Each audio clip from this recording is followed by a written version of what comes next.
이제 건축 허가입니다. 근데 건축 허가에서 우리가 또 중요하게 봐야 될 것은요. 건축 허가. 자, 건축 허가라는 것 자체에 대해서는 이제 건물을 만드는 거예요. 자, 건물을 만들 때 허가권자는 누구냐? 항상 우리는 애매하다. 지금 이거 누가 하지? 내가 누굴 찾아가야 돼? 이런 상황이 됐을 때는 땅이 있고 건물이 있으면 일단은 누구를 생각하면 된다는 거야. 시장, 군수, 구청장. 그래서 건축법이나 주택법은 누구를 찾아가야 되는지 잘 모르겠다. 그러면 일단은 뭘로 생각하면 되는 거예요? 시장, 군수, 구청장. 이렇게 생각하시면 되는 거예요. 원칙은 이들일 것이다. 라고 생각하고 공부를 하시면 된다는 겁니다. 자, 그러면 이제 이때도 역시 건축 허가 문제에서는 사전 결정과 관련된 문제인데 이건 허가 대상인 거예요. 그 허가권자한테 물어보는 거라고 그랬죠. 근데 중요한 게 사전 결정은 건축 허가 신청 예약인 겁니다. 나 이거 신청해도 돼? 하고 물어보는 거예요. 미리 물어보는 겁니다.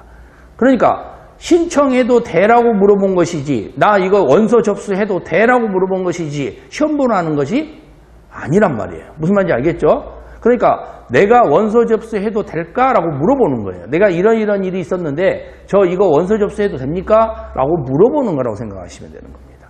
그럼 저쪽에서 가만히 있다가 예, 잠깐만요. 예, 원서 접수하셔도 됩니다. 근데 원서 접수했다고 해서 그게 100% 받아들인다는 보장을 할 수는 없는 거지.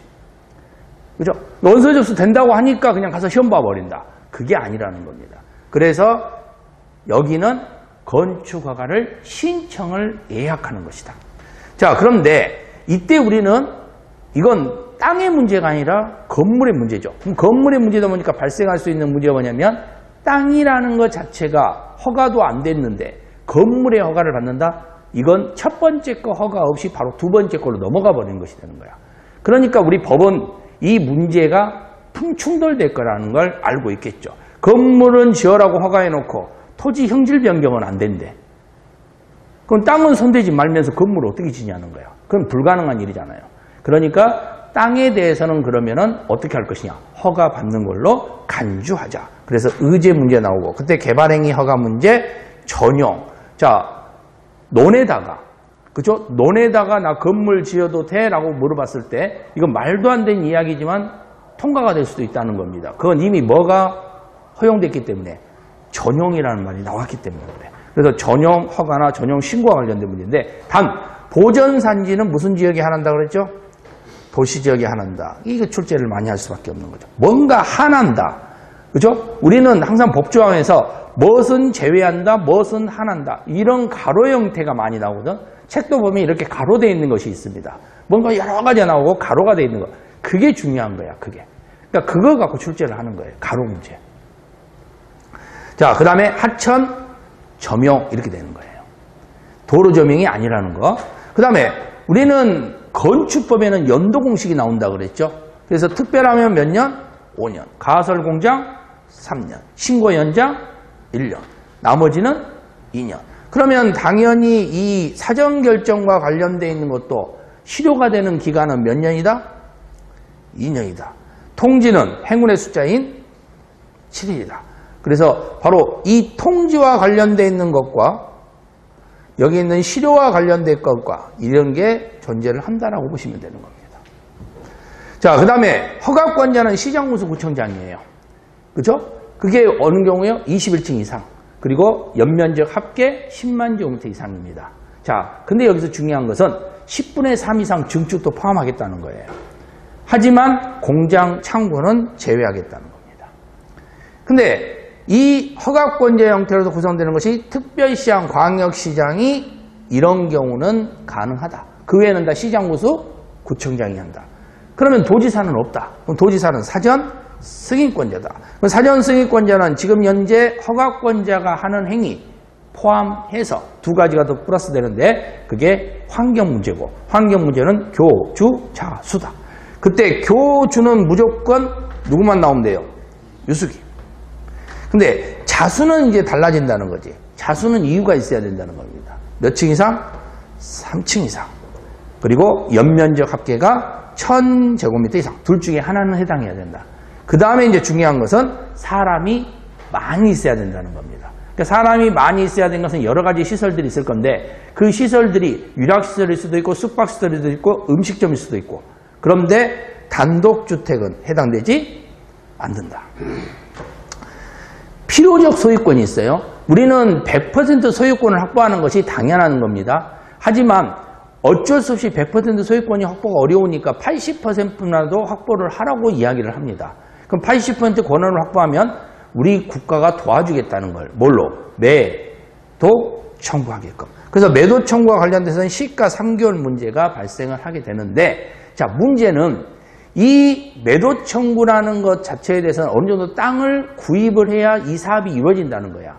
그런데 만약에 투자자를 모집한 경우가 있습니다. 분양을 목적으로 공동주택을 한다. 그러면 이건 투자자를 모집하는 거고 투자자를 모집할 때 이 땅의 권원만 갖고 있어버리면 나중에 땅 주인들이 배신해버리면 이건 사업을 못하게 돼버리는 거예요. 그러면 나는 땅 주인하고 소송을 걸지만 투자자들은 나한테 소송을 겁니다. 그러니까 결국은 나는 양쪽의 샌드위치가 될 수밖에 없는 거야. 그래서 그걸 막기 위해서는 바로 분양을 목적으로 할 때는 어떻게 하자? 반드시 소유권을 확보를 해라. 이렇게 되는 거예요.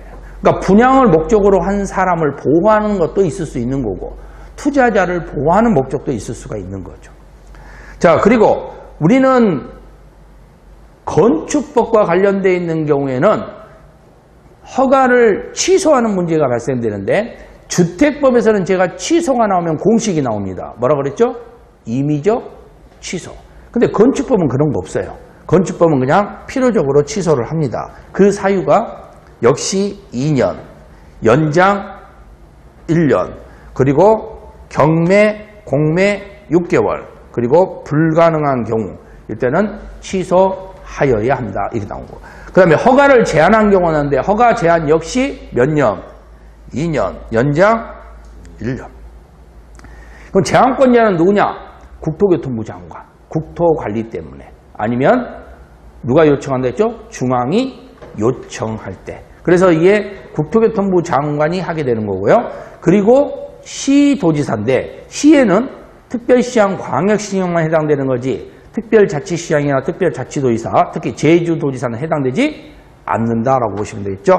자, 그래서 국장은 모든 허가권자의 허가를 제한할 수 있고 특별시장, 광역시장은 구청장, 자치구청장의 허가를 제한할 수 있고 도지사는 시장 군수의 허가를 제한할 수가 있습니다. 이때 지자체장이죠.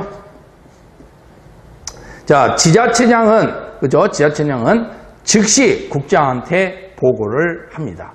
그럼 바로 지체 없이 보고를 하게 되면 그러면 그 장관 입장에서는 야, 해제를 명령할 수 있을 거고 그럼 해제를 명령하게 되면은 그때 해제 명령에서 따르면 되는 거예요. 그리고 문제는 제한권자는 제한당했다는 것을 통보해 주면 되는 거고요. 허가권자는 제한당했음을 공고해 준다라고 이야기를 했습니다. 자, 여기까지가 건축 허가에 관한 5가지 내용에서 파생되는 원리를 정리하시면 되는 겁니다. 익힘장 15번이 바로 이제 우리 건축 허가에 관한 문제였고요. 그 건축 허가에 대해서 옳은 거 찾으라고 했는데 첫 번째 기억번을 잘 보게 되면은 일단은 우리가 이 문장에는 환경적 문제가 나옵니다. 자, 사전 결정에도 동그라미 치고 환경이 나오면 환경에다 동그라미 치면 되고 교통이 나오면 교통에다 동그라미 치면 되는 거예요. 근데 환경에다 동그라미를 치든 교통에다 동그라미를 치든 간에 교통이라는 경우에 대해서는 동시라는 말이 나온다고 그랬고 환경이라는 말은 협의라는 문제가 나온다고 그랬습니다. 그래서 협의를 하는구나 하고 넘어가시면 되는 겁니다. 자, 근데 니은번과 관련돼서는 사전결정에서는요, 미리 간주된다고 이야기를 했습니다. 개발행위 허가라든가, 우리가 전용이었죠? 전용 허가신고 문제. 그때 보전산지는 도시지역에 한한다라고 이야기를 했고요.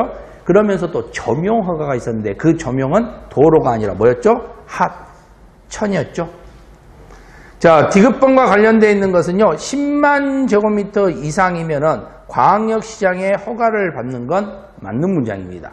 그럼 우리는 반드시 찾아야 될 게 있습니다. 공장, 창고. 그런데 공장이 보이는 순간에 빠져야 된다는 거. 자, 그러면 니을번 문장에서는요, 분양을 목적으로 한다. 자, 이제는 우리는 알고 있죠. 분양을 목적으로 한 이 말 나오자마자 무엇을 확보해야 된다? 소유권. 그래서 소유권을 확보하지 않아도 된다. 그럼 틀린 겁니다. 그죠?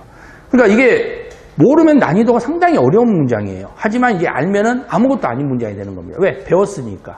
그죠? 그러니까 우리 공법은 다른 거 없어요. 내가 알면 쉬운 거야. 내가 모르면 어려운 거예요. 그러니까 내가 모르는 것은 굳이 풀려고 할 필요가 없는 거라는 거지. 내가 아는 것만 찾아서 풀면 된다는 겁니다. 그게 항상 명심하고 또 명심해 줘야 돼. 자, 그 다음에 미음번과 관련된 문제도요. 허가권자는 공사를 착수했고요. 그리고 불가능하대요. 근데 뒤에 문제가 취소. 할 수 있다가 아니라 이때는 뭐 해야 된다? 필요적 취소다. 이렇게 보시면 돼. 임의적 취소는 어디서 나온다? 주택법에서 나온다. 이렇게 기억을 하시면 되겠죠. 자, 그러면 이 문장도 기억번.